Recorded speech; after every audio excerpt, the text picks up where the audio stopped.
want to thank God for being able to get up here one more time. You know, it's an honor to be able to get up for God. You know.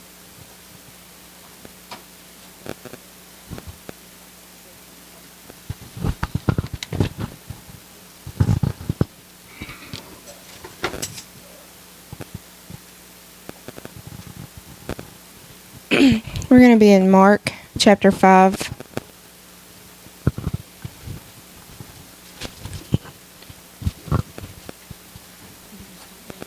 Yeah. We're going to go on down to verse 25. It says, "And a certain woman which had an issue of blood 12 years, and had suffered many things of many physicians, and had spent all that she had, and was nothing bettered, but rather grew worse, when she heard of Jesus, came in the press behind, and touched his garment. For she said, If I may touch but his clothes, I shall be whole. And straightway the fountain of her blood was dried up, and she felt in her body that she was healed of that plague. And Jesus, immediately knowing in himself that virtue had gone out of him, turned him about in the press, and said, Who touched my clothes?" You know, as I've tried to listen this week and ask God what he would have, and I always get just a word. That's all I get, and then it usually comes from that. And, you know, this week was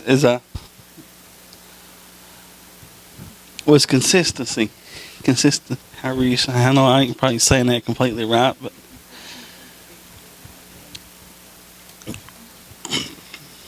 and you know, as I got to thinking about that consistency, and as you do that,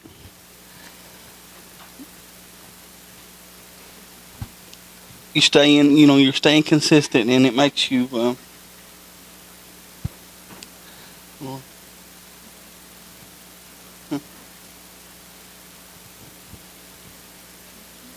confidence. There's the word I'm looking for.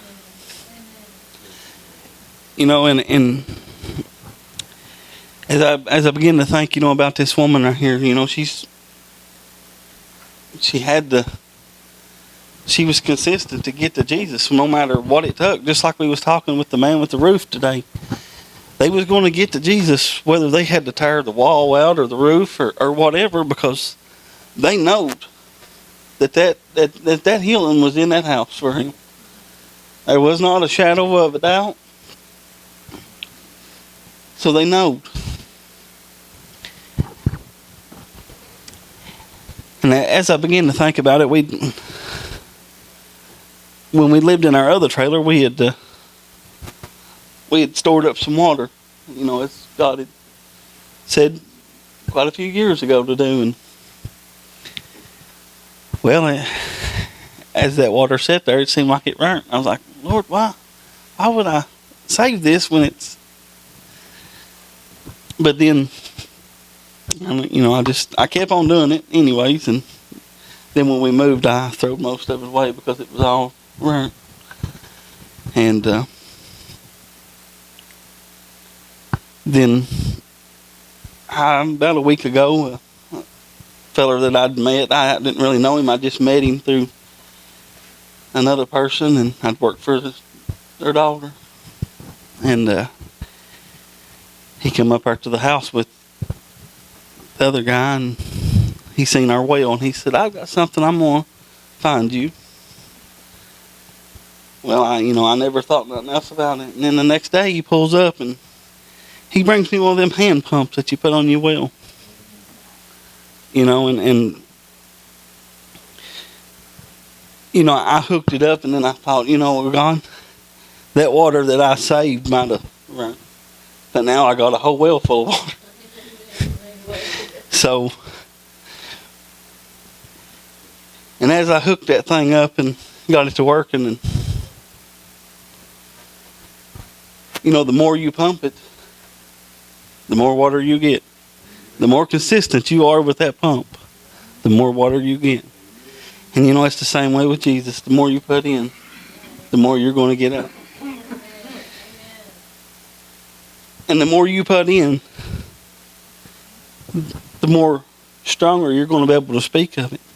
No matter what I bring you out of this Bible, I shall be able to speak with confidence of it.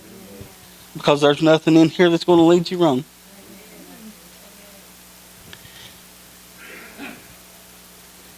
And that's what this world needs, is confidence. In the way the world is today, we've got to speak this confidence with faith, with boldness. Because as I was thinking there, I thought, well, if I went to a doctor to get a surgery done, and he comes in and he says, I don't know if I can do this or not, but we're going to try it. I think I would tell him I'm going to find me a new doctor. And that's the same way with Jesus. If I come to you and say, well, Jesus might heal you. Or, this or that, which I know God don't heal everybody. It's all in God's time and way. Because God knows what's best. Because healing you might not be the best thing for you.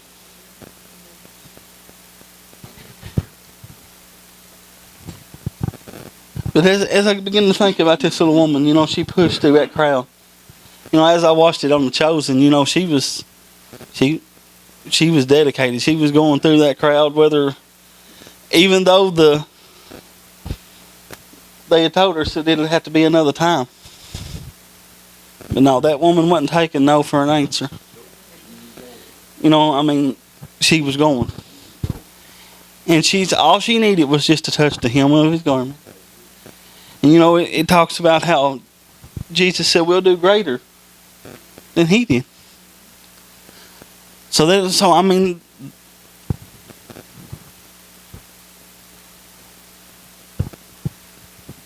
if we can do greater, then we don't even have to be touched. And just walk past. But I think a lot of times it's my belief that holds it back. If I come up and I pray for you, and I pray for you with doubt, it ain't going to work. But if I come up and I pray for you, and I pray with faith and confidence, and knowing that God's going to move. How many times his brother Clyde said, whether he heals me or not, he's still God.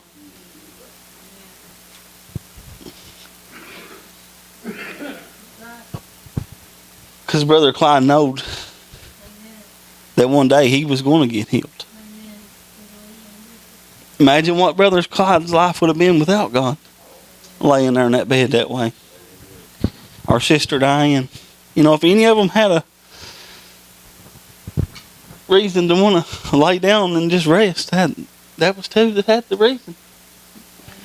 But they didn't.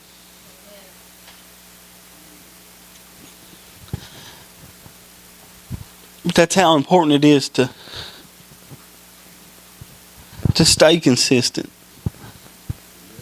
Because if you're consistent with the Word, then you're choking the world out. If you're not consistent with the Word, you're being consistent with the world. You're with one or the other.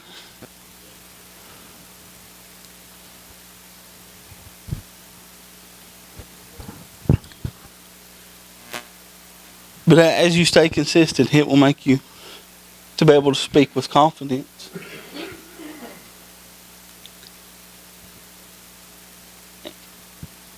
And when you can speak with confidence, it's a lot easier to go pray with people. Just like the other day when Jim was talking about when me and Nikki had went and seen Mark.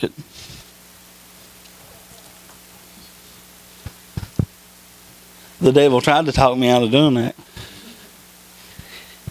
And we was able to stand up and when we did,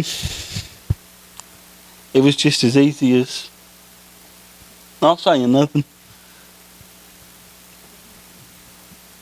That's how God works.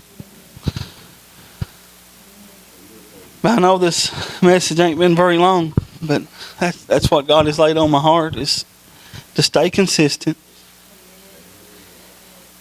And if you stay consistent, then confidence will come with it. You can't, if you do the one, you'll get the other.